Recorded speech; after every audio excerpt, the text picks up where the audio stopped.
In this video I will show you how to set up payments in ClickBank. So after you log in, just go to your accounts, press your account, which one you use, let's say this one. Then you need to go to account settings, and after this you scroll down and you find here payment information.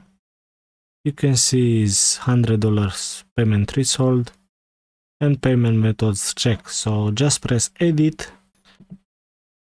You can choose like $10 or $25, depends how much you want. You can choose direct deposit, weekly or every 2 weeks, and you can type your bank details, then press save changes. If you find this video useful, don't forget to press the like button and subscribe. See you soon.